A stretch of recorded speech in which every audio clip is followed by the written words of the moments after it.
dans la dynamique des exemples pratiques à suivre pour pouvoir manifester la sagesse. On a vu pendant le début de l'année, c'est quoi la sagesse, c'est comment faire pour avoir la sagesse et tout. Maintenant, on va voir dans la parole de Dieu des exemples pratiques de sagesse à suivre. Le premier exemple pratique, qui est l'exemple par excellence, c'est qui? Jésus. Nous avons vu la sagesse selon Jésus, qui a mis un point d'honneur sur ses enseignements, sur ses miracles, mais surtout sur sa mort et sa résurrection. Comme si Jésus a vécu pour mourir et ressusciter. Et toute sa sagesse s'est manifestée par la mort à la croix de Golgotha. S'il mourait autrement, son sacrifice n'était pas valable. Alléluia. Donc il fallait une mort sanglante, une mort humiliante et une mort qui ressemblait à la malédiction pour que la malédiction qui devait tomber sur toi puisse tomber sur lui au nom de Jésus. Amen. Après la sagesse de Christ, nous avons vu la sagesse de Salomon. Un roi passionné aimant Dieu, un homme de Dieu qui a été éduqué dans toute la sagesse prophétique de Nathan, son père spirituel. Salomon était un homme très sage. En plus de cela, pour gouverner le peuple, Salomon a demandé une seule chose, la sagesse. Donc en plus de la sagesse naturelle de l'éducation de son père spirituel, Salomon a reçu une sagesse surnaturelle venant de Dieu qui lui a permis d'être un homme de Dieu, rempli de crainte de l'Éternel, rempli de discernement entre le bien et le mal, et rempli de sagesse de la prospérité. Alléluia. La sagesse de Salomon lui a fallu une gloire telle que les gens venaient de tous les pays environnants pour lui demander conseil. Cependant, cette sagesse n'a pas suffi pour que Salomon puisse bien terminer son amour pour les femmes et sa volonté de vouloir faire la paix, parce que son nom Salomon signifie paix, afin qu'il a fait des alliances contre nature et il a commencé à adorer les princesses, les dieux des princesses, des peuples environnants qu'il avait mariés. Salomon avait 1000 femmes. Et ça fait sa chute. Après Salomon, son fils, Roboam était donc le fils de Salomon. Il n'a pas su gérer l'héritage que Dieu avait laissé à Salomon, son serviteur. Et le royaume d'Israël a été divisé en deux parties. Nous voyons le royaume du nord, avec une capitale, Samarie, qui comprenait les 10 tribus d'Israël, et le royaume du sud, avec une capitale, Jérusalem, qui comprenait la tribu de Juda et la tribu de Benjamin. Alléluia. Plusieurs siècles se sont écoulés et Dieu a frappé sévèrement les deux royaumes. Il a frappé le royaume du Nord et il les a envoyés en déportation dans un pays étranger. Lors de cette déportation, il a fait venir aussi d'autres peuples étrangers sur le territoire du Nord. Donc il y a eu un métissage entre Israël et les autres peuples. Alléluia. Ensuite, après, est-ce que ça vous plaît de ça de Dieu? C'est l'histoire de la parole de Dieu. Donc après, peut-être un siècle, le royaume du Nord et du Sud aussi a été touché. Et la partie nord du Juda a été envoyée en déportation dans un pays qu'on appelle Babylone. Aujourd'hui, nous allons parler de l'histoire de Babylone à travers un homme de Dieu, d'un caractère exceptionnel, d'une sagesse extraordinaire qui a marqué son temps et sa circonstance, qui s'appelle Daniel.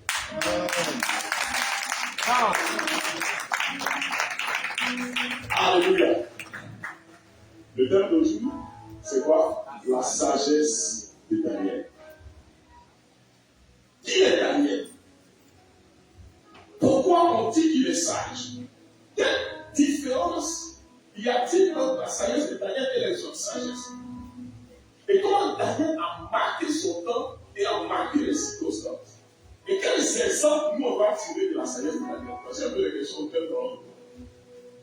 Si tu poses la question, qui est Daniel? Tu peux ne pas savoir, mais la Bible va nous enseigner. Prenons ensemble Daniel chapitre 1, à partir du verset 4.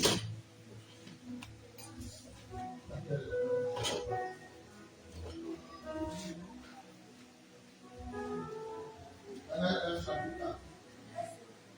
Daniel 1, Le jeune garçon sans défaut pour être beau de figure, doué de sagesse, d'intelligence et d'instruction, capable de servir le palais du roi, et à qui l'on enseignerait les lettres, la langue et les chaldéens. Continue.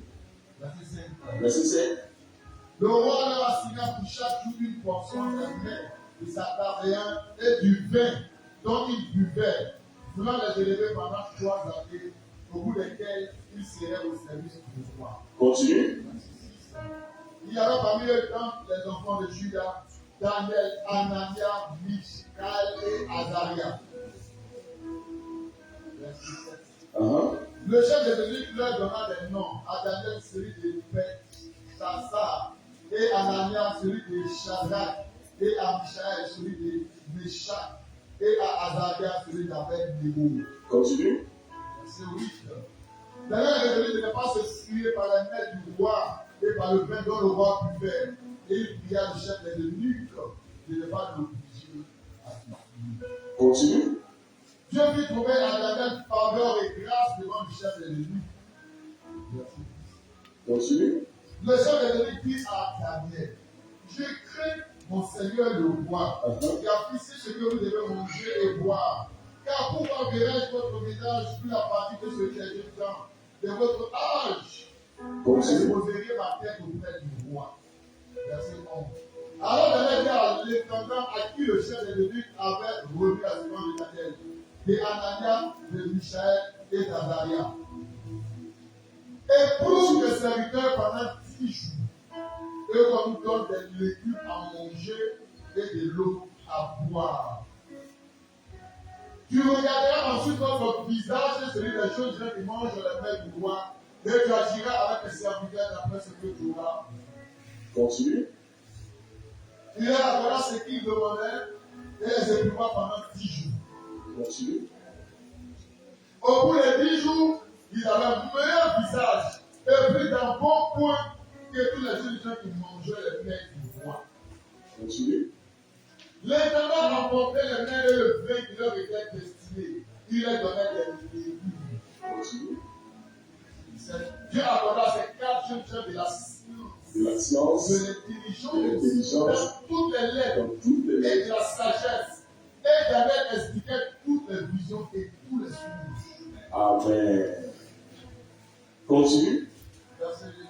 Autant poussé par le roi pour qu'on les lui amena, le chef des eunuques les présenta à Nebuchadnezzar. Continue. Le roi s'entêtait avec eux, et parmi tous ces jeunes gens, il ne s'en trouva aucun comme Daniel, Anania, Michel et Azaria. Il fit donc admis au service du roi. Continue. C'est tous les enfants qui regardaient la sagesse et l'intelligence, et ce que le roi les interrogeait, il est droit 10 fois. Il regarde tous les magiciens et astrologues qui étaient dans tout son royaume. Ainsi que Daniel jusqu'à la première année du roi. Amen. Acclame le Seigneur.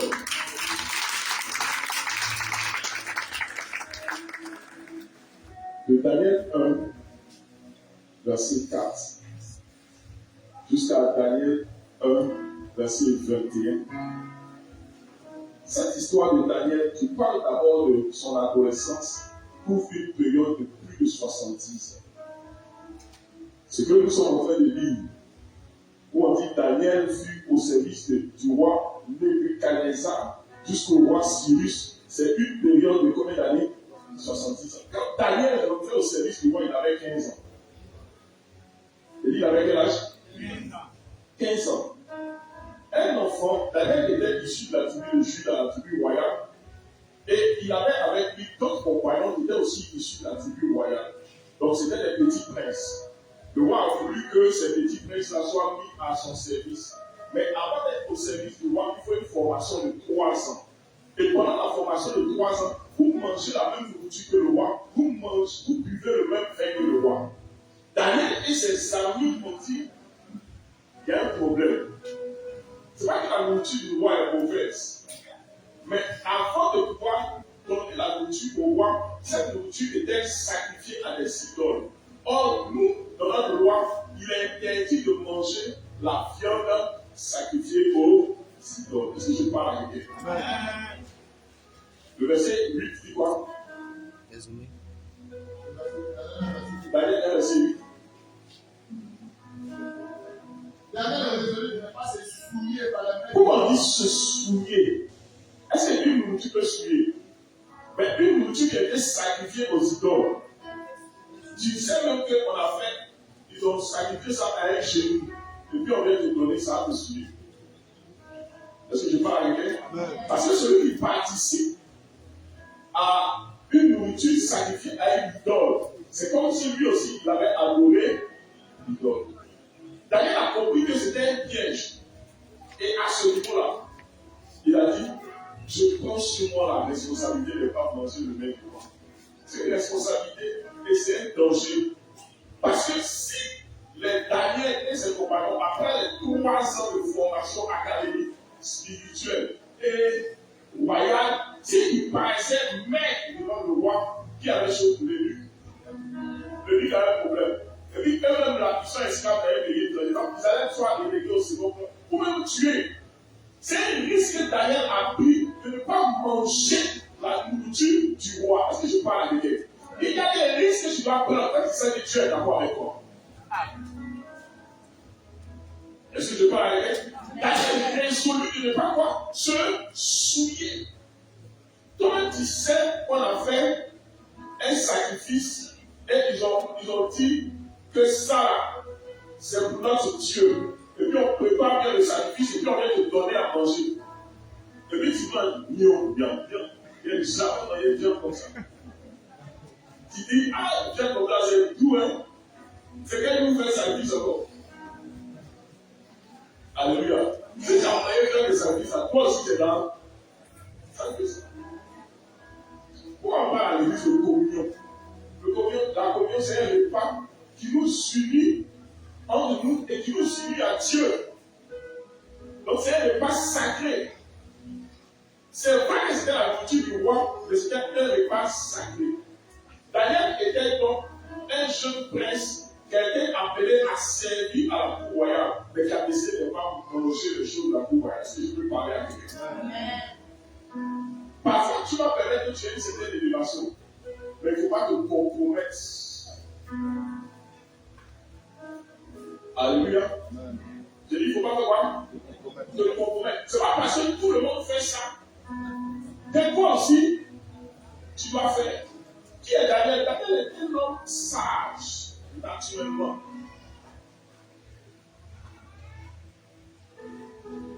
Daniel était un jeune homme sage, naturellement. Vous voyez, la longévité de Daniel, sa capacité à pouvoir vivre longtemps, était liée aussi à sa fidélité au principe de Dieu. Plus tu es attaché à Dieu, plus tu es fidèle à Dieu, Dieu t'épargne des dangers qui peuvent te tuer. Est-ce que je parle avec eux? Tout le monde fait ça. Tout le monde fait ça. Donc moi aussi, je l'ai fait. S'il ne le fait pas, ils vont se moquer de moi.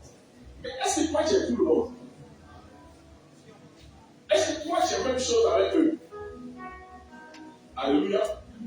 Quelles sont les caractéristiques de la sagesse de Daniel? Ils sont de voir les caractéristiques de la sagesse de Daniel. Une première caractéristique que je vois dans la sagesse de Daniel, c'est que Daniel était sage naturellement parce qu'il avait reçu dès son bas âge des enseignements bibliques. Il avait 15 ans, mais un enfant de 15 ans te dit il faut manger la nourriture du roi, et puis il dit je ne mange pas. Daniel 1, verset 4.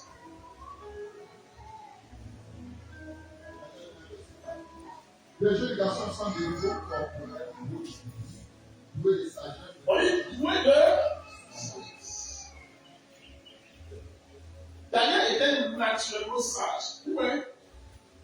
Les enfants qu'on a ne sont pas bêtes. C'est l'éducation et l'instruction qu'on leur donne qui amplifie leur sagesse. Est-ce que je parle avec eux?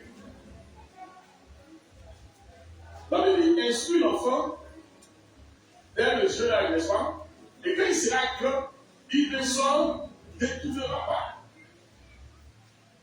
Daniel avait la connaissance de la Torah. Il faut apprendre à vos enfants à lire la Bible. Il faut apprendre aux enfants dès le passage à connaître Dieu. Si Daniel, à 15 ans, n'avait pas une bonne assise spirituelle, il allait manger la nourriture du roi. Je suis sûr qu'il avait les bons morceaux de viande dedans. Je suis sûr que c'est que le roi mange là, c'est les meilleurs poulets, les meilleurs moutons, les meilleurs bœufs. On tue, on regarde la cour royale. Les poulets, les raisins, les tout. J'imagine le festin que Daniel et ses camarades devaient manger chaque jour. Et puis en plus de ça, en plus de la bonne nourriture, il y avait un bon vin. Un bon vino. Occasion de manger. C'est occasion dans un but. Tu refuses. On dit occasion, on a dit c'est quoi? Mais c'est pas toutes les occasions qui sont péchées. Daniel a compris qu'il y avait un piège. Et la nourriture du roi était une souillure pour son âme. Si je parle à quelqu'un, parfois il y a des choses dont je peux poser. Ça paraît pas dangereux. Mais c'est ça qui a dit, c'est manger qui a tué à l'un, c'est pas violent. Hein? C'est pas manger. Il y a beaucoup de choses à manger, mais c'est là qu'on dit qu'il ne faut pas manger là. C'est ça qu'il allait manger. C'est vrai que Satan, pour toucher Jésus, tenter Jésus, la première proposition qu'il a faite, c'est de quoi? Proposition de manger. Il sait que tous les hommes sont vulnérables devant leurs besoins vitaux et essentiels. Est-ce que je parle avec eux? Tout le monde a besoin de manger. Donc si on propose manger à un être humain, il ne va pas refuser. Dis avec moi, Daniel 1, verset 8. Daniel résolut de ne pas se souiller avec les mains du roi. Cette décision, c'est vrai que tu vas perdre quelque chose, mais tu as plus à gagner qu'à perdre. La Bible dit à des résolutions de combat de succès. Ce verset de Daniel 8 là, 1 là, ça va aider dans votre décision. Il a posé ça par cœur. Daniel résolu. Tu es une femme. Tous tes camarades du même âge ont un petit copain. Elles ne sont pas mariées. Or, le copain et la copine se partagent des choses que bibliquement on ne va pas se partager quand on n'est pas marié. Tes camarades, il faut faire. Sinon, tu as vieilli. Tout le monde cherche, tout le monde a garde go. Et je ne dis pas fiancé, je dis garde go. Et on dit, toi aussi, il faut venir. On te brancher à un gars. Ou bien on te brancher à une peau. Toi, tu sais que ce que tu allais faire là, c'est pas bon, c'est interdit. Ou bien tu seras tisa. Mais il faut dire, Daniel résolut de ne pas se souiller avec les mains du roi. La sagesse de Daniel était d'abord une sagesse naturelle basée sur la parole de Dieu et sur les instructions de ses paroles. Mais quand la sagesse de Daniel a rencontré la crainte de l'Éternel, la sagesse de Daniel est devenue une sagesse surnaturelle. Oh, tu peux avec toi. Dieu nous a donné déjà un petit discernement entre bien et mal, une petite sagesse, une petite éducation de nos parents. Maintenant, quand nous marchons selon les principes bibliques, nous renforçons cette éducation, nous renforçons cette sagesse, et puis maintenant Dieu même, maintenant vient ajouter pour lui dessus. Quand tu ajoutes la sagesse de Dieu dessus, c'est gâté. Donc, gâté dans le bon sens. Dans le bon sens, est-ce que je parle avec elle? Dans le français ivoirien, c'est gâté. Quand on dit dans le français ivoirien, Dieu dessus, qui soit à l'extérieur de la Côte d'Ivoire, quand on dit dit dans le français, il paraît que c'est capé, ça veut dire que c'est très bon. Amen. Donc, tu as la petite sagesse là. Maintenant, quand tu vas ajouter pour Dieu là, c'est gâté. Tu as la sagesse de Daniel. La sagesse Est devenue surnaturelle. Lorsqu'il a appliqué les principes bibliques de quel de l'Éternel. Est-ce que je parle à quelqu'un? Est-ce que tu l'as entendu? Merci.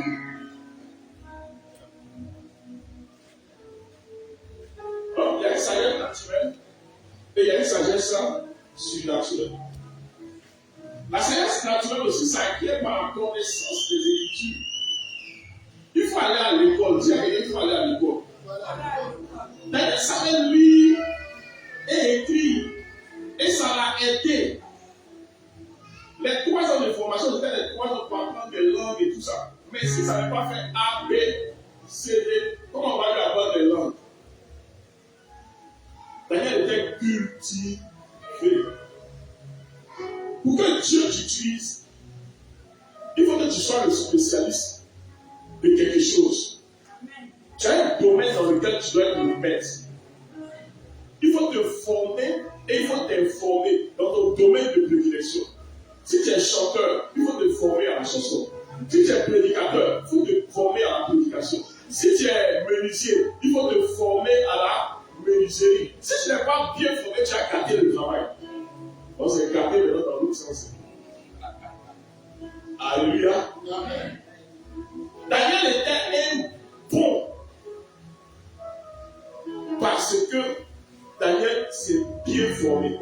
La Bible dit dans Proverbe 22 que celui qui est habile dans sa tâche, il va se trouver auprès des rois. Pourquoi ça va être Proverbe 22, verset 29? Celui qui est habile dans sa tâche, ça veut dire quoi? Ça veut dire que quand tu es sérieux dans le travail que tu fais, et quand tu le fais bien, tôt ou tard, tu seras recommandé à quelqu'un et tu seras mis devant le roi. Qu'est-ce qui a fait que David a été recommandé à Saül? Parce qu'il était habile dans quoi? Dans la harpe. C'était un bon chanteur, un bon joueur de harpe. S'il ne connaissait pas quelque chose, s'il n'était pas fort dans quelque chose, on n'avait pas le recommandé. Toi, tu es fort dans quoi? Hein? Même si c'est balayage que tu fais, il faut être fort dedans. Alléluia. Si tu es électricien, il faut être fort dedans. Il ne faut pas faire ce que tout le monde fait. Il faut faire un peu plus que tout le monde. Il faut chercher à être excellent. C'est la quête de l'excellence de Daniel qui a fait qu'il a été recommandé auprès du roi. Est-ce que vous savez qu'il y a une composition de passage chez Daniel là-bas? Hein? Oui. Après les 3 ans, ce n'est pas 3 mois. Après les 3 ans, ils ont été emmenés devant le roi. Ce n'était pas un seul qui était là. Il y avait des centaines de jeunes de différentes nationalités qui étaient là. Et la Bible dit que c'est les 3 là qui étaient les meilleurs, les 4 qui étaient les meilleurs. Et ce qu'on a dit qui est extraordinaire, c'est que la sagesse qu'ils avaient acquise de Dieu a fait qu'ils sont devenus 10 fois supérieurs aux autres. Est-ce qu'il peut te donner une bonne nouvelle?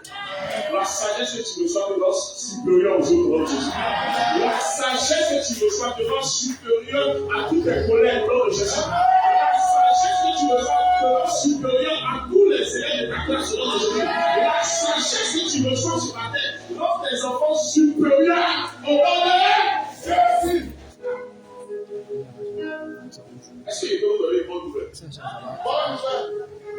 Donc, il y a l'instruction, il y a la formation, mais il y a aussi la crainte de l'Éternel qui rend ta sagesse surnaturelle et ta sagesse supérieure. Une des caractéristiques de la sagesse de Daniel était qu'il avait la crainte de l'Éternel. La crainte de l'Éternel, c'est quoi? La Bible dit que c'est le commencement de la sagesse. Dans Proverbe 1,7. Donc la crainte de l'Éternel et l'obéissance à la parole de Dieu ont fait que la sagesse naturelle de Daniel est devenue une sagesse comment? Est-ce que vous me suivez? Si tu es là, fais ça. Daniel avait une sagesse naturelle parce qu'il a reçu une bonne éducation et une bonne formation. information de base. Maintenant, la crainte de l'Éternel, ajoutée à la mise en pratique de la parole de Dieu, afin que cette sagesse était passive, était simple, est devenue une sagesse supérieure et surnaturelle. Est-ce que je parle avec elle? Dieu va te rendre sage. Écoutez, un enfant dans un pays étranger où il est esclave est devenu le patron de tous les patrons de ce pays étranger. Est-ce que je parle avec elle? Si ce n'est pas Dieu qui peut faire ça. C'est comme ça que tes enfants seront les patrons au nom de Jésus. C'est comme ça que tes enfants seront toujours à la tête et jamais à la queue. Il faut leur donner une éducation chrétienne de base. Parce que c'est l'application de la parole de Dieu qui a fait que Daniel est devenu supérieur. Alléluia. Quelles sont les caractéristiques de la sagesse de Daniel encore? J'ai dit l'obéissance à la parole de Dieu. La sagesse surnaturelle de Dieu donnait à Daniel et à ses compagnons ses capacités. Donc, voici les capacités que la sagesse surnaturelle de Dieu a données à Daniel et ses compagnons. Daniel 1, verset 15 à 17. La facilité à acquérir la connaissance. On dit, il faut lire ça pour nous.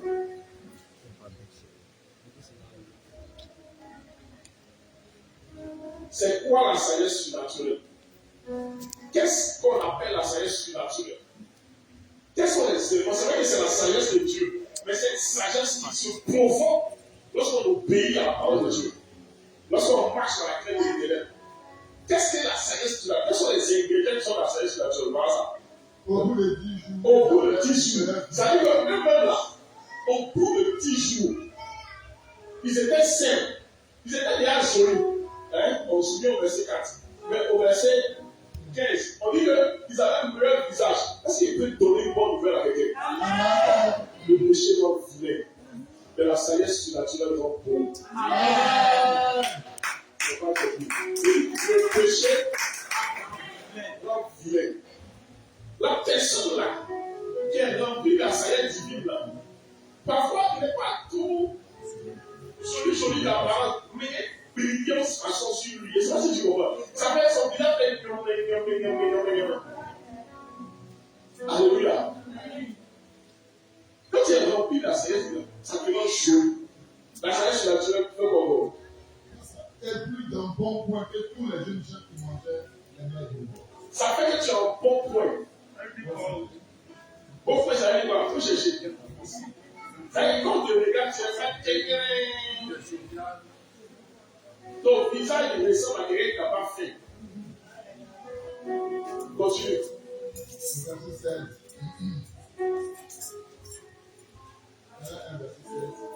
Ouais. Verset 16. Les Sabats emportaient les mets et le vin. Dans le verset 17. Verset 17.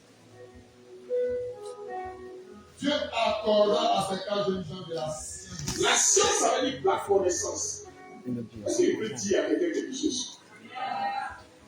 Il y a une instruction qu'on reçoit à l'école. Et il y a une instruction qu'on reçoit de Dieu.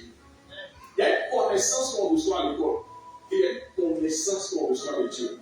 Tu ne peux pas aller à l'école, mais parce que tu appliques la parole de Dieu et tu marches dans la sagesse surnaturelle de Dieu, tu as une connaissance extraordinaire sur les choses de la vie. Est-ce que je parle à quelqu'un? Daniel avait naturellement ça, mais Dieu a augmenté ça. Est-ce que je parle? Dieu l'a donné quoi? Hein? C'est Dieu. Est-ce que c'est papier qui lui a donné ça? Dieu C'est Dieu qui leur a donné la connaissance. Je me rappelle d'un témoignage d'une femme qui n'est pas partie à l'école, une servante de Dieu qui n'est pas partie à l'école, mais qui savait lire la Bible. Quelqu'un qui n'est jamais parti à l'école, mais qui sait lire la Bible. Est-ce que tu as déjà gagné là? Elle a prié, elle a dit Dieu. Je ne suis pas parti à l'école. Mais quand on dit que si on ne connaît pas ta parole, on ne peut pas l'appliquer, donne-moi la grâce de pouvoir lire ta Bible. Amen. Et quand elle a commencé à lire, elle disait bien. Amen. C'est une sagesse et une connaissance surnaturelle.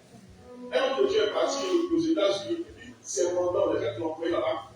on laissait un coup de route. Il ne comprenait pas anglais. Mais quand il a commencé à parler, l'anglais sortait dans sa bouche. Oh, je déclare que c'est la connaissance naturelle. Je déclare que c'est la connaissance naturelle. Amen. Daniel était polyglotte. C'est-à-dire qu'il parlait plusieurs langues. Il parlait français, il parlait anglais, il parlait chinois, il parlait araméen, il parlait chaldéen, il parlait hébreu, il parlait grec. Regarde, comment le verset? Dieu fait quoi? De la sagesse De l'intelligence dans toutes les lettres et de la sagesse. et de la sagesse. Alléluia. C'est ça. On dit dans toutes les lettres là. C'est les langues aussi. Amen. Amen. Maintenant, qu'est-ce qui va se passer par la suite? La Bible dit quoi? Daniel expliquait toutes les visions et tous les sons. Ça dit en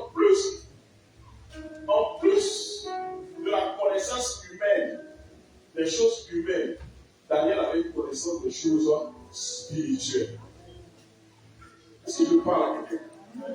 Ça dit que sur le terrain de l'intelligence des hommes, tu as les pattes là-bas. Amen. Maintenant, sur le terrain de l'intelligence des choses spirituelles, tu as aussi les pattes. Amen. Daniel avait une intelligence. Daniel avait une intelligence et une sagesse surnaturelle.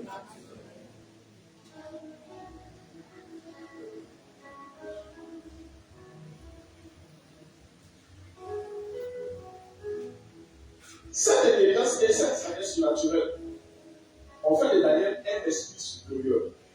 Quelqu'un dit un esprit supérieur. Il faut lire dans Daniel 5, verset 12. Quelqu'un avait quoi? Un esprit supérieur.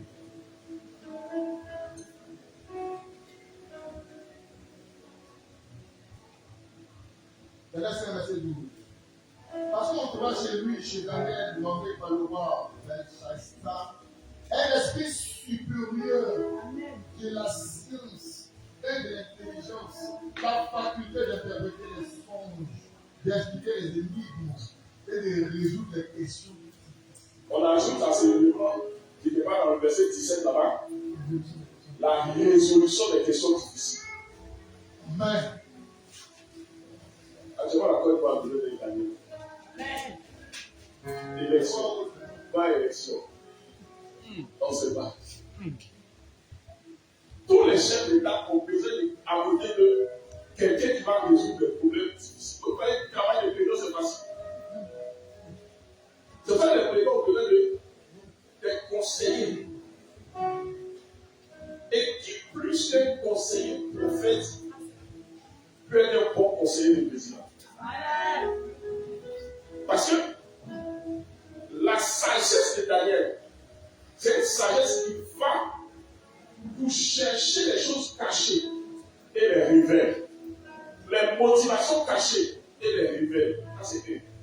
La sagesse de Daniel, c'est une sagesse qui appréhende les événements futurs et les ramène au présent. Si tu sais ce qui va se passer dimanche prochain, tu vas commencer à faire ce qu'il faut aujourd'hui. Est-ce que tu parles à quelqu'un? Amen. Qui veut pas cette sagesse-là? Bon, qui veut cette sagesse-là? Amen. La sagesse de Daniel, troisième élément, était une sagesse prophétique. J'ai dit quoi? Daniel avait une sagesse prophétique. Il y a quelque chose qui m'a choqué dans Daniel 2.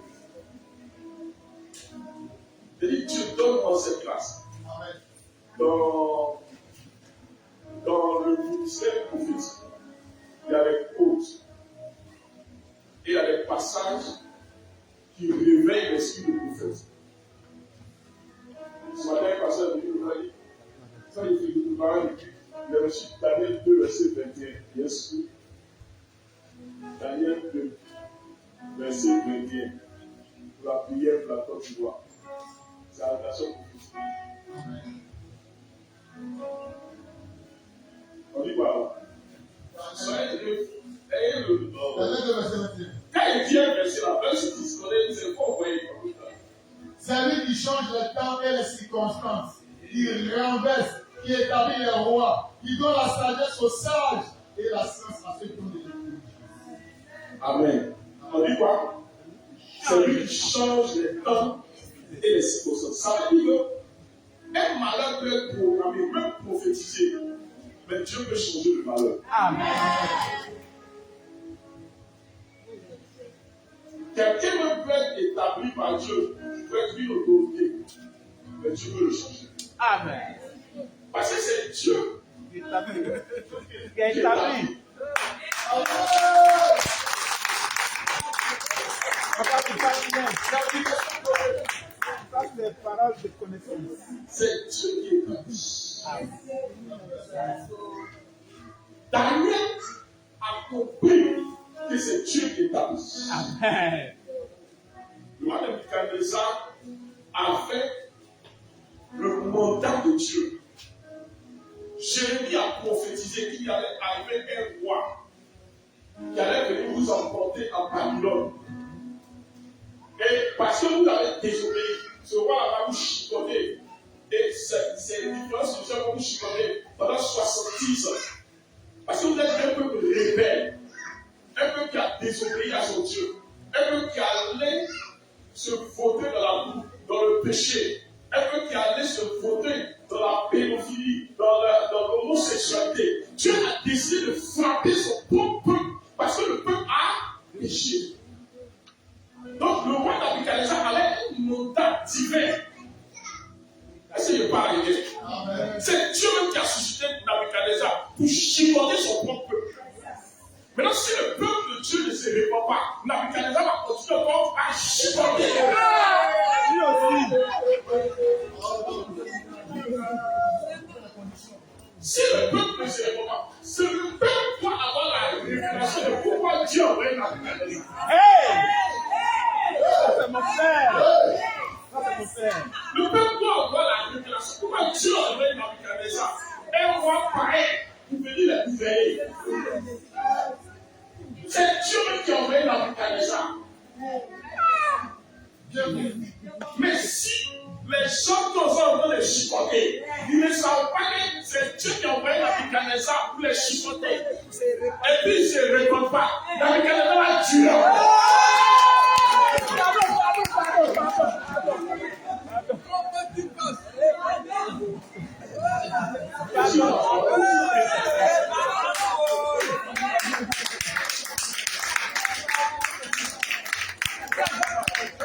Alléluia. Si Le peuple se le répand. peuple se répand pas, même Nebuchadnezzar lui aussi, il doit savoir que c'est Dieu qui l'a mis. Papa, tu parles bien. Si Nebuchadnezzar ne prend pas conscience que c'est Dieu qui l'a mis là, il aura 7 ans de fou.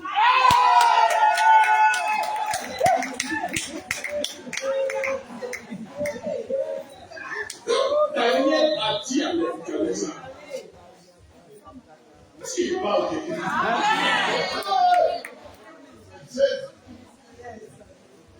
Quand Daniel a dit à Nebuchadnezzar, c'est Dieu qui établit les rois. Nebuchadnezzar était content. Parce que qu'est-ce qui s'est passé? Nebuchadnezzar a fait un rêve. Et puis il a oublié le rêve.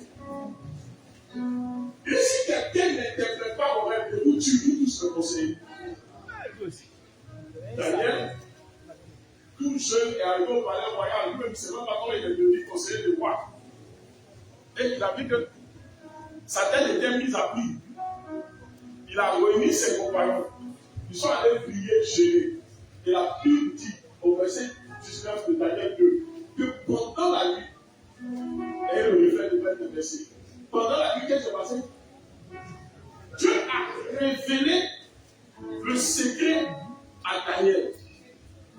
Et Daniel est venu dire à Nebuchadnezzar, oh roi, vie éternellement. Le maître des temps et des circonstances, celui qui établit et empêche le roi. Amen. Pendant la nuit. Dans une vision quoi? Pendant la nuit. Si tu veux avoir le message de Dieu pour la Côte d'Ivoire, il faut oublier la nuit.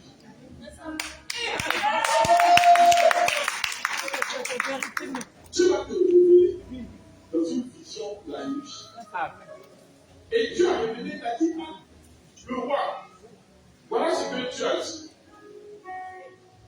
Quand Daniel a interprété, non seulement Daniel a dit le rêve du roi, et puis il l'a interprété. C'est comme si toi tu fais ton rêve, tu as oublié. Et puis tu viens voir le prophète. Et c'est en train de faire étude de Daniel. Comme par exemple les chats qui t'ont poursuivi récemment dans ton rêve, ils sont venus au nom de Jésus. Que tout chat qui te poursuivait soit tué au nom de Jésus. Et qu'il ne puisse plus réapparaître au nom de Jésus. Amen. Donc il disait quoi? Il a oublié le rêve et Dieu a révélé le rêve à Daniel. Quand Daniel a fini de voir le rêve que le patron avait fait, Daniel est venu lui rappeler à lui-même son autre rêve. Ça c'est un. Rêve que tu as oublié. Quelqu'un te rappelle. C'est là il est spécial. Après avoir rappelé le rêve que Daniel de Nebuchadnezzar a fait, le roi dit, Daniel, vraiment tu es sage, tu augmentes ton pouvoir. C'est-à-dire que le roi a donné plus d'autorité et de pouvoir à Daniel. Donc c'est ce que Daniel a fait. Le roi dit, je t'établis comme gouverneur des provinces de Babylone. Amen. Daniel a dit comme, il faut mettre mes 3 amis dans ma place. Quelle vérité.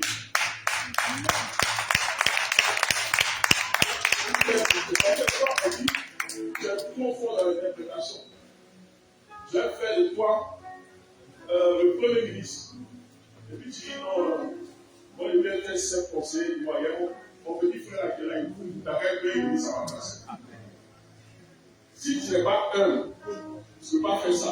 Parce que Daniel était rempli de l'esprit de sagesse. Or, l'esprit de sagesse est un esprit de gémilité.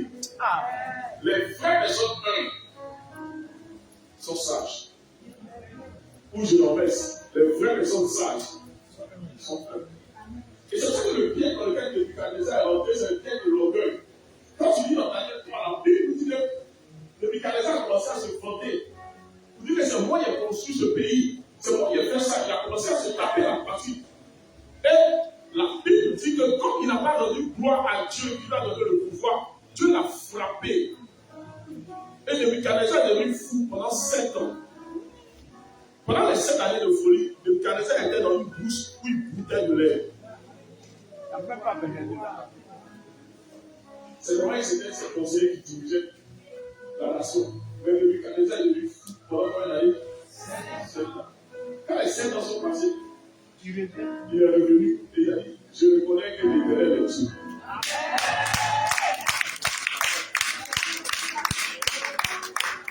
Et il a perdu 7 ans. Et heureusement qu'il avait un Daniel à ses côtés, meilleur pour lui. Ça, je suis sûr que dans les 7 ans, il avait mouru dedans. Mais Daniel était aussi un intercesseur. Est-ce que je parle avec lui? Amen. Daniel avait une sagesse surnaturelle qui lui permettait d'interpréter les songes,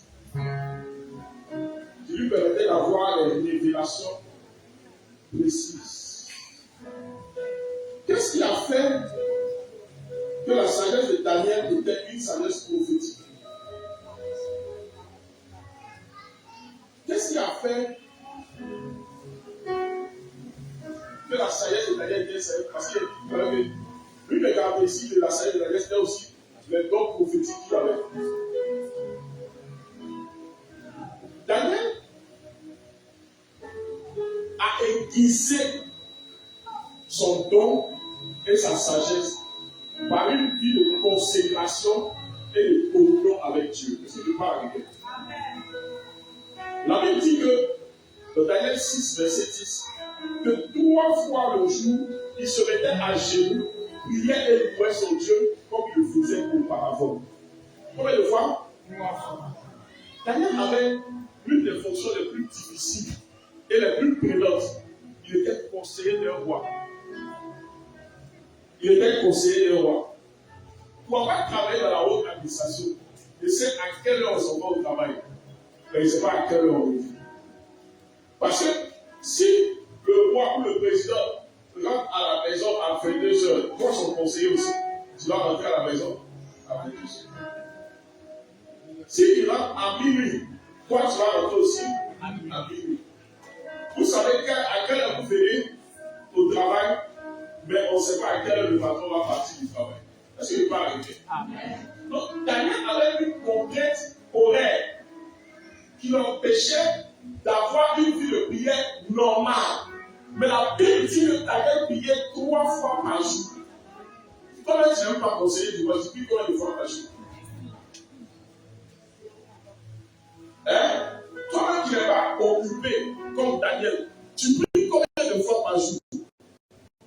Avant de sortir, le matin, il fait son temps de prière et d'adoration. À midi, il demande après sa pause, c'est pour aller prier. Le soir, quand il rentre à la maison, la première des choses qu'il fait, c'est sa prière. C'est pas ces 3 heures de prière par jour. Toi-même, pour dormir même là, parfois tu oublies de prier. Tu as quelque chose qui est élevé comme ça. Ce qui a aiguisé le don de Daniel, c'est sa vie de prière.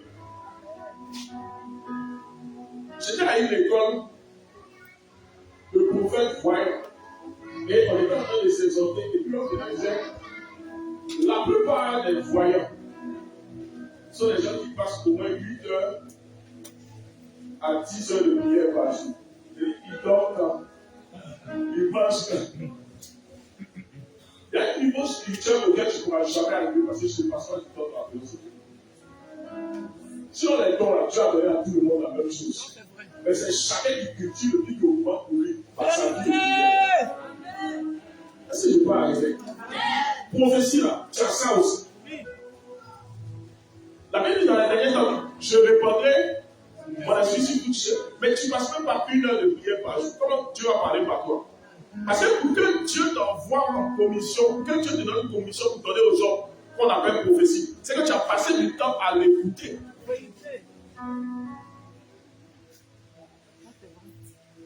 Est-ce que je peux arrêter? Tous les vrais prophètes de Dieu, c'est des gens qui jeûnent et qui prient longtemps. Tu veux que Dieu t'utilise? Tu veux que Dieu parle par toi?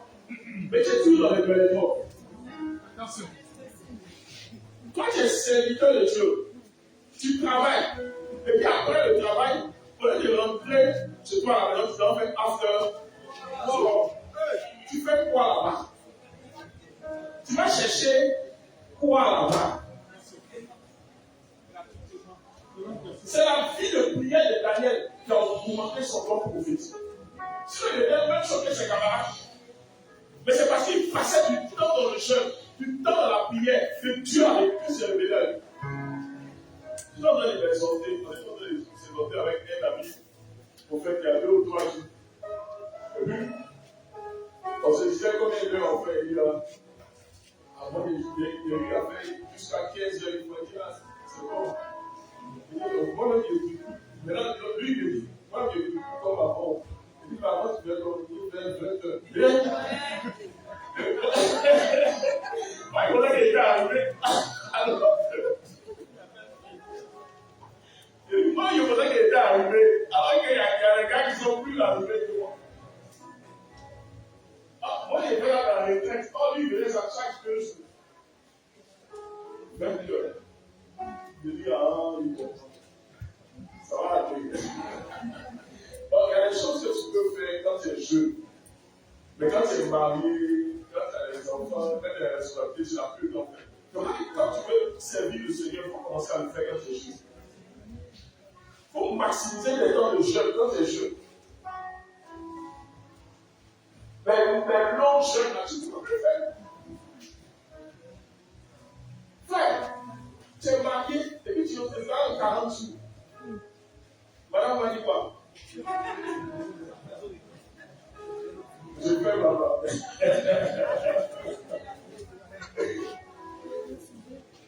Alléluia. Donc, vice versa aussi, si tu es femme, ton mari va dire quoi?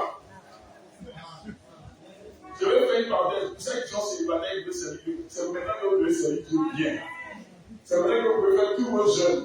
Mais quand vous serez mariés, il y a des devoirs conjugaux qui vous attendent la nuit. Amen.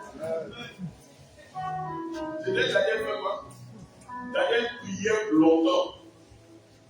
Et c'est sa prière longtemps qui a fait que Daniel avait des précisions dans ses révélations. La prière longtemps, parfois c'est pas la prière toi-même, c'est l'intercession. Daniel était un intercesseur. Un des éléments qui révèle le don prophétique, c'est l'intercession. La première révélation que j'ai reçue en 1998, c'est que j'ai intercédé avec certaines familles. J'ai dit à quelle année? Il y a longtemps un peu quand même. Et j'ai vu que plus tu intercèdes pour les gens, plus Dieu te parle de leur vie. Plus tu intercèdes pour les gens, plus Dieu te parle de leur vie. Donc si tu vas avoir des révélations sur la vie des gens, tu vas te dire, et toi, il y a vu ça, tu vas te dire. C'est parce que tu aimes les gens. Et tu veux que Dieu les aide. Donc, quand tu exposes le problème à Dieu, Dieu te donne et le problème réel et la solution. Alléluia. Si on veut voir des choses sur les gens qui disent, c'est le verset de Daniel à découvrir ce qu'on veut.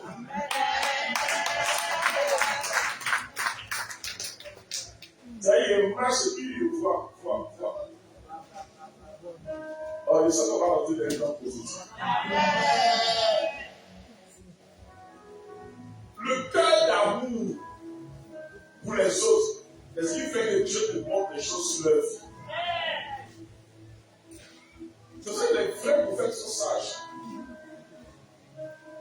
Il y a dit quoi?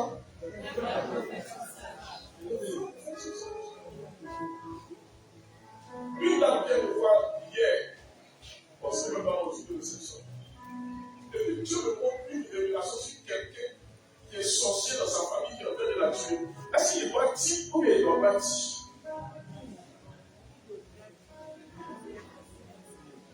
Dieu est fidèle. Amen. Maintenant, je me déclare avec la parole.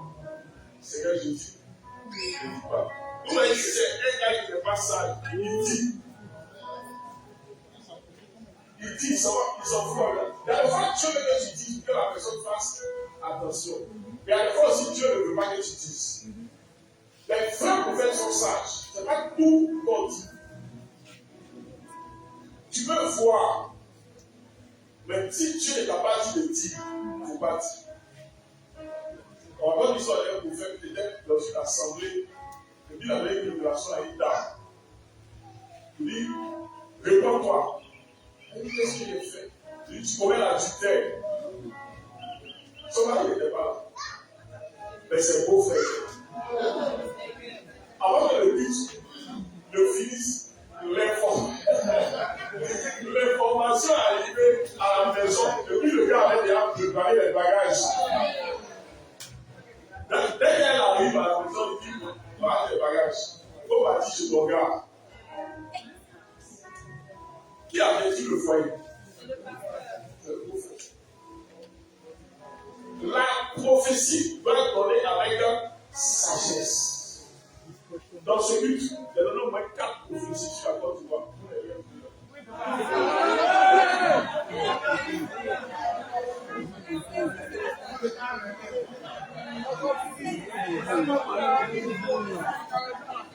Et si la Côte est sage? Non, ça donnait bien. Ça donnait bien.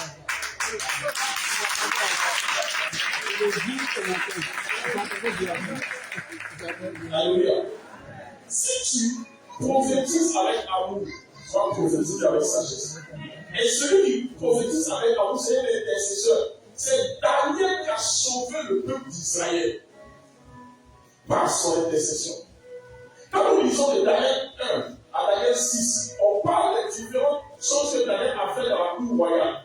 Mais à partir de Daniel 5 jusqu'à Daniel 12, la fin du livre de Daniel, on parle des prophéties que Daniel a reçues. Mais Daniel a reçu cette prophétie parce qu'il intercédait. Quand Daniel a vu la souffrance de son peuple, il s'est réveillé un jour, il dit Seigneur, il faut que ça change. Il faut que ça change. Et la Bible dit que Daniel a vu dans son intercession le livre de Jérémie, où Jérémie avait dit que le peuple d'Israël allait être emmené en déportation pendant combien d'années? 70 ans. Quand Daniel calcule, il se trouve qu'ils sont dans la 70e année de la délivrance du peuple. Amen. Qu'est-ce que Daniel a fait? Il a revendiqué son droit. Il y a une prophétie qui est sur la Bible et ça ne s'accomplit pas. Parce que tu ne sais pas revendiquer ton droit. Il y a une bénédiction que Dieu a prévue pour toi. Tu dois lui rappeler ce qu'il t'avait déjà dit. Donc, quand vous recevez une prophétie, une parole, écrivez ça quelque part et puis priez avec. Alléluia. Daniel était un prophète sage. Dans Daniel 9, verset 2, la Bible nous dit qu'il a fait quoi? Il a lu que le nombre d'années dont Dieu avait parlé à Jérémie était arrivé. Daniel 9, verset 2. Donc, tu comprends?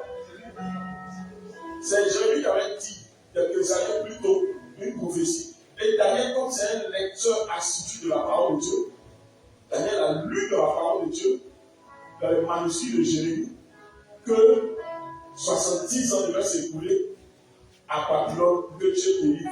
Mais pour que Dieu délivre, il fallait un intercesseur. Parce que le démon qui avait emmené le roi des pères et des mères, c'est-à-dire le roi des Babyloniens, a venu dompter le peuple. Ce démon avait besoin qu'on lui donne la nouvelle loi. Pour lui dire que ton règne est terminé. Et Daniel a prié pendant 21 jours pour traiter avec ce démon. Et quand les 21 jours sont passés, la Bible dit que lorsque Gabriel venait apporter la nouvelle au départ, il a été bloqué par le prince des Perses, qui est un démon. Mais quand Daniel a intercédé avec insistance pendant 21 jours, l'ange Michael est venu délivrer l'ange Gabriel et l'information de la délivrance est arrivée. Est-ce que je parle? Il faut une intercession continue et soutenue pour que la révélation de la bénédiction que Dieu a prévue pour toi, ton église, ta nation puisse arriver. Et s'il n'y a personne qui intercède, Dieu ne peut rien faire. J'ai dit quoi? Un commandement de Daniel s'appelle Ézéchiel. Ézéchiel, pour Dieu, c'est dans la Bible, Dieu cherche un homme qui intercède, qui se tient à la brèche. Il ne veut pas qu'il détruise ce pays, mais il n'en trouve personne. Tout le monde se préoccupe de son problème. Tout le monde est partisan.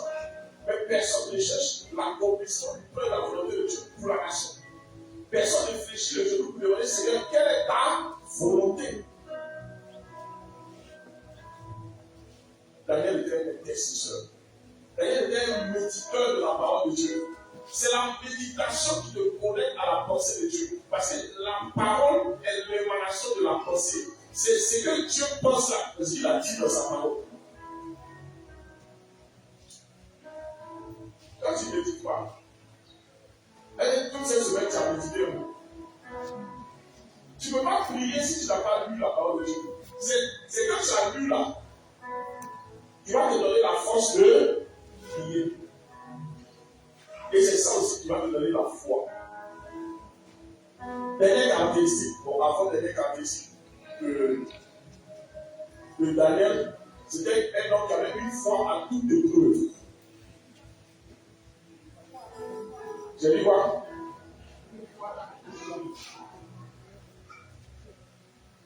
La foi de Daniel s'est manifestée depuis qu'il avait 15 ans. Écoutez, le refus de se souiller au maître du roi était la première épreuve, le premier test auquel Daniel a été confronté. Dans la vie, Dieu va nous confronter toujours à des épreuves, à des défis. Est-ce que je peux dire quelque chose à quelqu'un?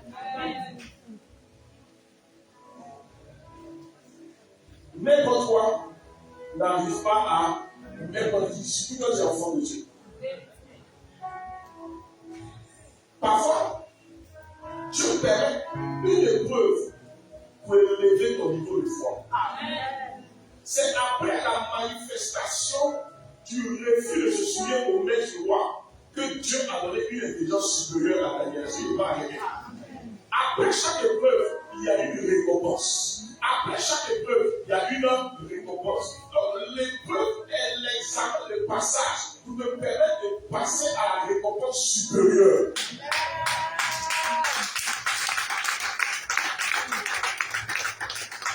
Il y a des bénédictions auxquelles tu ne peux jamais atteindre si tu n'as pas traversé l'épreuve. Tu n'as pas de réfléchir à la dernière fois, il dit, ah Seigneur, je suis l'homme de la prospérité. Quand je vois que c'est la prospérité sur moi. Mais mes poches sont corrompues. Seigneur, pourquoi ça me dépose? Quand il dit ça, vous comprenez? Seigneur, il ne peut pas atteindre un certain niveau de prospérité.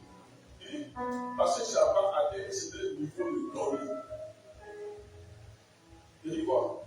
Il dit, si tu veux recevoir 1 million, il faut donner 1 million. Le jour où tu vas donner facilement 1 million, tu vas recevoir facilement des millions. Donc le texte pour passer dans la fortune supérieure est proportionnel à ton niveau d'offrande que tu fais. Est-ce que je parle avec vous? Il dit, c'est bon. Et cette semaine, on a fait un test. Souvent, il y avait des types. Venez vous connecter à l'alliance qui est sur ma vie, n'est-ce pas? Et vous avez fait beaucoup d'offrandes. Il y a des offrandes qui sont en train de venir. Quand il a pris toutes ces offrandes, il dit, bon, ça ressemble à quelque chose qu'ils peuvent acheter de nouvelles chaussures, dans de nouveaux costumes, ou bien de nouveaux livres, du briques. En tout cas, des choses qui vont entrer dans mon ministère. Le Seigneur m'a dit, c'est une alliance. Quand on achète des chaises, les nouvelles chaises qu'on achète. Et ça, c'est pour vous. C'est-à-dire, parfois, pour te bénir, tu vas te donner un test. Et il s'est dit, tout l'argent qu'on a dans le temps, il y a pour acheter des chaises. Pour moi, arrive. Combien ça n'arrive pas? Il y a des épreuves qui vont venir dans votre vie. Mais vous aurez la victoire. Ayez la crainte de Dieu comme Daniel. C'est parce que Daniel a dit, je ne vais pas me souiller avec les mains du roi. Je ne vais pas me souiller avec les mains du roi. Je ne vais pas me souiller avec la nourriture. Dieu lui a donné une intelligence supérieure. Dieu récompense les gens fidèles. Alléluia. Romains 12, verset 1 à 2, la Bible dit, ne vous conformez pas au siècle des hommes, mais soyez transformés par le renouvellement de l'intelligence. La deuxième épreuve que Daniel a vécue, c'est la fournaise ardente. La fournaise ardente. Est-ce que ça te fait du bien? Est-ce que je ne suis pas trop long? Ça va? Acclame le Seigneur. Ceux qui ne sont pas habitués à l'enseignement, ça les fatigue un peu. Donc, on essaie. Ça va, hein? Tu n'es pas fatigué? Ça peut aller? Ça peut aller. La Bible connecter la vérité et la vérité tout à fait. C'est l'église prophétique, on met l'accent sur l'enseignement. Mais quand tu es assis sur l'enseignement, tu as besoin du pasteur pour prier pour toi, pour te réveiller à minuit. Tu dors et puis il y a un cafard qui te poursuit. Pasteur, il y a un cafard qui me poursuit. Non, tu te lèves. Tu te dis, le pasteur a dit que voici le miracle qui accompagnera ceux qui ont cru. En mon nom, vous chasserez les démons. Et c'est le plus petit miracle et le plus petit que Dieu peut faire. Donc, vous, le démon, vous transformez en cafard. Sortez de ma maison. Au nom de Jésus. Parce que tu as reçu l'information. Tu as C'est ça qu'il prend le temps pour donner la vérité. Des épreuves arrivent, des persécutions arrivent, mais Dieu va vous faire sortir. La fournaise à d'autres était le processus, le prototype des persécutions injustifiées. Tu as raison, mais on te met en prison. Tu as raison, mais on te met dans la fournaise à d'autres. Mais Dieu te fait sortir. Surtout que tu es parti au nom de Dieu. Pas au nom de quelqu'un. Quand tu es persécuté justement, injustement, Dieu te justifie. Mais quand c'est parce que tu as volé qu'on te persécute, Dieu ne va pas te justifier. Parce qu'il va arriver. Dans la fournaise ardente, dans l'histoire de la fournaise ardente, Dieu a permis à Daniel et ses compagnons, mais surtout à ses compagnons, mais ses pays étaient menacés de mort, de refuser d'adorer la statue. Vous voyez, les rois constitués des mécanisations, tous ces idolâtres. Il y a un parmi eux qui a fait une statue pour dire on n'a qu'à l'adorer. Les jeunes gens, les amis de Daniel, ont dit on peut adorer Dieu seul, on ne peut pas adorer l'homme. Il dit si vous ne m'adorez pas, je vais vous tuer. Il dit donc, mieux vaut mourir que de t'adorer. Un peu comme ce que Pierre a dit aux Salébraires dans Acte 4, 19. Il dit que si les justes devant Dieu ne vous obéissent plutôt qu'à Dieu. Lorsque le choix sera fait, on obéit à Dieu, et puis tu vas souffrir, et puis obéir aux hommes, et puis tu vas être à l'aise, il faut choisir d'obéir à Dieu. Parce que quand on va te jeter dans la fournaise à d'autres, Dieu va te faire une sortie. Ils étaient 4, ils étaient 3 à être jetés dans la fournaise à d'autres. La fournaise, c'est le problème. La fournaise, c'est les mauvaises accusations. La fournaise, c'est les gens qui mentent sur toi. La fournaise, c'est quand tu n'as rien fait et puis on dit que c'est toi qui as fait. La fournaise, c'est quand on t'insulte. C'est quand on te maltraite alors que tu n'as rien fait. La fournaise, c'est le problème que tu subis alors que tu es juste. Dieu va te faire sortir. Dieu va te faire sortir. Et le malheur atteint souvent le juste, mais l'Éternel l'en délivre toujours. Ils ont chauffé cette fois la fournaise. Les gens qui s'approchaient de la fournaise sont morts. C'est-à-dire que les gens qui ont attrapé les trois compagnons là, l'ont mis comme sur eux. Et puis les gens qui vont à la fournaise là, au moment de les jeter là, les gens qui se sont approchés pour les jeter là, le feu là les a brûlés là. Maintenant, imaginez ce qu'on a jeté dedans. Maintenant, ce qu'on a jeté dedans, ils sont en train de marcher dedans, dans le feu là. Ils sont en train de poser dans le feu là. Je ne vais pas que je passe dans le feu. Et le feu ne me pas. Je passe dans la fournaise. Quel que soit la fournaise que tu vis, tu ne seras pas brûlé. Quel que soit le problème que tu vis, tu ne seras pas consumé. Quel que soit le pression que tu vis, tu ne seras pas brûlé. Au nom de Dieu. Ils étaient 3, ils sont devenus 4. J'aime dire les choses. Ce qui s'est passé dans la fournaise, c'est ce qui s'est passé avec Pierre dans la prison. Quand Pierre était dans la prison, un ange était avec lui. Quand tu es dans un problème injuste, Dieu envoie toujours des anges pour te réconforter. Et pendant qu'ils sont en train de réconforter, je pense que c'est un rêve. Je pense que c'est un rêve. Quand on était en voyage, j'ai vu que chaque jour, un ange qui venait nous aider. Dieu mettait chaque fois des personnes pour nous montrer la route. Par exemple, dans le pétrole, on ne pouvait pas le voir.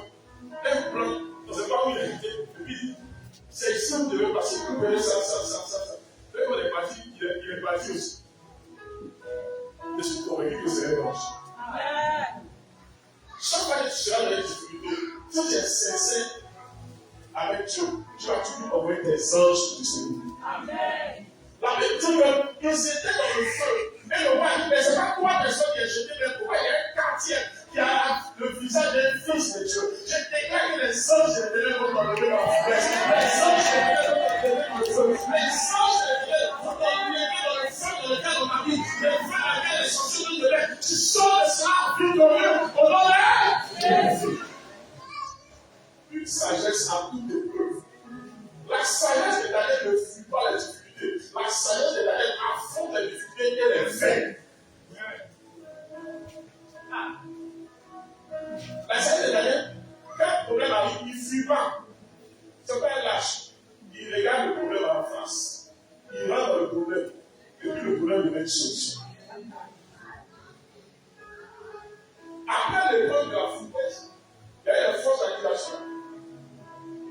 Pour un autre roi est venu. Et puis, les mauvais conseillers étaient jaloux de Daniel. Ils ont dit, ah roi, il faut dire que c'est toi qui m'as adoré encore. Daniel qui a vaincu les eunuques, qui a vaincu la fournaise, il était confronté au lion. Vous voyez que plus tu grandis dans la communion de la sagesse surnaturelle, plus le degré des épreuves augmente. Parce que je parle à quelqu'un. Le chanteur disait votre sagesse, vous ne pouvez pas dire. Parce que si tu te poses la question, mais le problème est fini, le problème vient encore. Le problème qui vient est plus difficile que le problème que tu as vaincu. Non. J'ai vacciné. Celui qui a vaincu les ennemis, celui qui a vaincu la fournaise, ce n'est pas le million de la fournaise. On dit à Daniel, si tu n'adores pas ton Dieu, on va te jeter dans la fosse au lion. C'est là même qu'il a ouvert sa fenêtre vers la provocation. On dit à Daniel, si tu n'adores pas ton Dieu, on va rien te faire, mais si tu l'adores, on va te jeter dans, comment on appelle ça? Dans la fosse au lion. Vous voyez comment Daniel, il est provoqué les gens. La Bible dit que Daniel est parti. C'est la partie, il cherche la partie. On dit 3 fois par jour. C'est dans Daniel 6. Daniel 6, verset 10. Daniel 6, verset 10.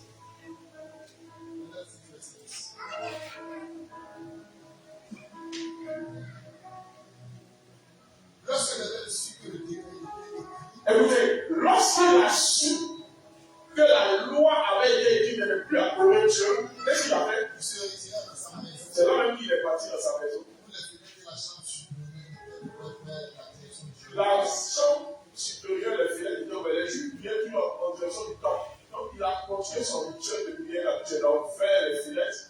3 fois le jour, Et puis il a commencé à chanter Jésus, c'est Julien. il louait son Dieu Et puis il chante même comme il le faisait auparavant. comme il faisait auparavant. C'est-à-dire que malgré l'interdiction, c'est là qu'il louait Dieu plus fort. Est-ce qu'il peut parler à quelqu'un? Amen. D'ailleurs, on te dit qu'il n'est plus adorer Dieu, c'est vrai que tu vas adorer Dieu plus fort. D'ailleurs, on te dit qu'il n'est plus louer Dieu, c'est vrai que tu vas adorer Dieu et louer Dieu plus fort. Parce que quand tu vas honorer Dieu, tu vas l'honorer. Et c'est passé par la suite. Alors ces hommes entraient tumultueusement et ils avaient des prières et vous C'est normal. Ils ont cherché un moyen d'accusation contre Daniel, ils n'ont pas trouvé. Je vais vous dire quelque chose. Daniel était un homme juste et pieux. Et ils ont cherché des moyens d'accusation, ils n'ont pas trouvé. Donc ils vont t'empêcher d'adorer Dieu. Mais parce que tu vas continuer à adorer Dieu, tu vas te délivrer. Allons-y au verset 23.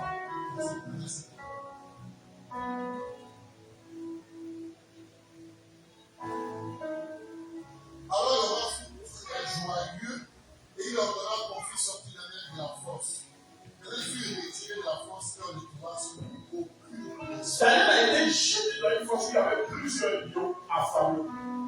Donc Daniel a fait toute la nuit dans la force, il est sorti victorieux. Je peux te donner une bonne nouvelle. Il y a une chanson, les gens chantent. Daniel n'a rien fait. Daniel. Mais Daniel est sorti. Et qu'est-ce qui s'est passé? On le trouva sur aucune blessure.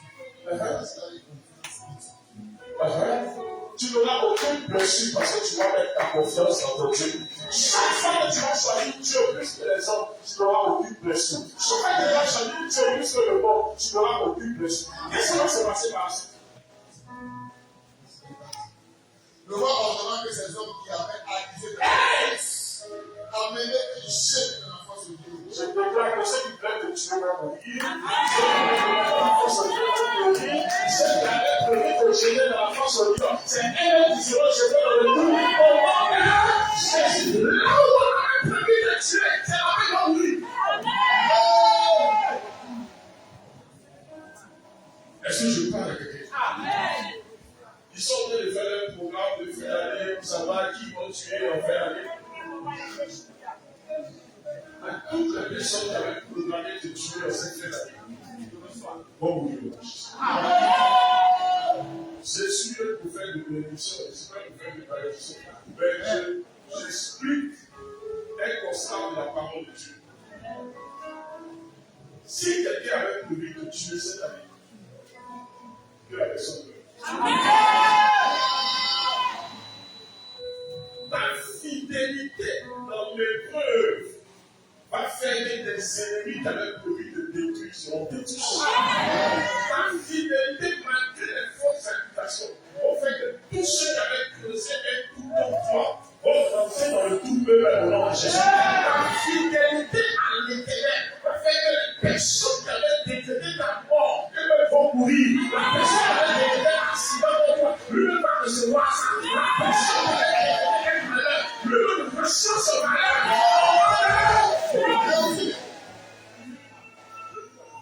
Ce n'est pas le cœur orgueilleux, réprochable, mais Dieu a géré le cas de ses ennemis.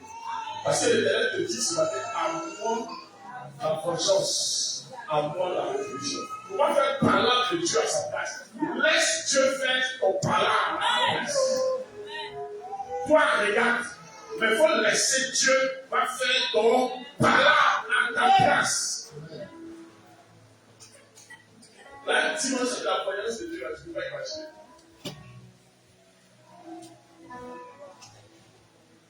Tu vois quelqu'un qui n'a plus l'ancienne maladie comme toi, ça ne peut pas plus. La destruction est fatigue comme les ennemis de la guerre.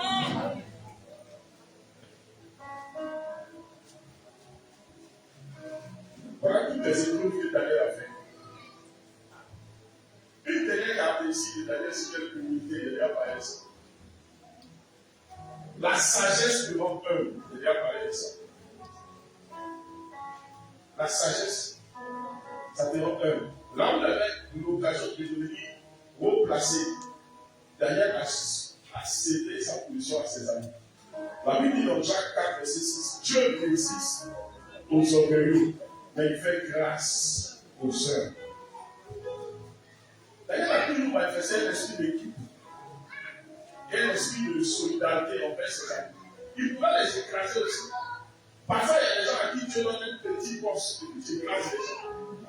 Alors que tu ne sais pas que le poste là, c'était pour aider les autres pour qu'on puisse donner un poste plus élevé. Que Dieu nous bénisse de ça. Amen. On peut lire beaucoup de choses sur le livre de Daniel. Il y a tellement d'enseignements, surtout les prophéties de la fin des temps. Parce que les prophéties de Daniel, c'est ce que l'Apocalypse a continué.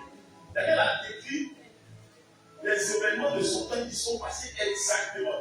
À tel point qu'il y a des théologiens qui disent que le livre de Daniel, c'est un faux livre. C'est un livre qui a été écrit après les événements. Parce que Daniel a prophétisé des événements qui sont passés 400 ans plus tard. La succession des différents rois, des différents empires, Daniel a prophétisé ça. Les empires perses, les empires mèdes, Alexandre le Grand, Daniel a prophétisé tout ça. Les événements jusqu'à la mort de Jésus, Daniel a prophétisé ces événements. Et Daniel a prophétisé comment la fin du monde va arriver. Donc quand j'ai lu le livre de Daniel, il avait une profondeur dans la prophétie et la révélation. Parce que c'était un homme juste et intègre. C'est un homme qui ne murmurait pas contre Dieu. Dieu veut te montrer les choses, mais c'est trop gonflé.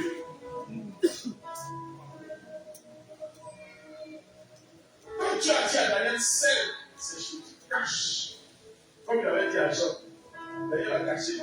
C'est quand il était vieux qu'il a ouvert le livre. Donc imagine, Dieu te dit quelque chose il y a 70 ans. Et tu gardes sa boule dans ton cœur, c'est 70 ans que Daniel dit.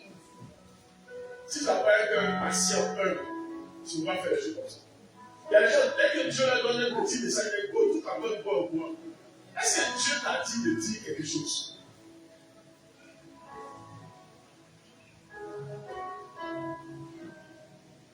Recevez l'esprit de Daniel au nom de Jésus. Amen. Vous savez, Salomon était sage. Regardez le que Daniel était plus sage ici. Parce que la sagesse de Daniel lui a donné la prospérité. Ça lui a donné une hauteur et une position sociale. La sagesse de Daniel lui a donné aussi la longévité. La sagesse de Daniel a fait que, malgré qu'il était un esclave, il est un esclave, mais il était devenu la personne la plus recherchée de tous les rois. C'est-à-dire même les rois ennemis. L'empire babylonien a été dirigé d'abord par les Babyloniens. Mais il y a un peuple qui est venu enlever les Babyloniens dans leur propre pays.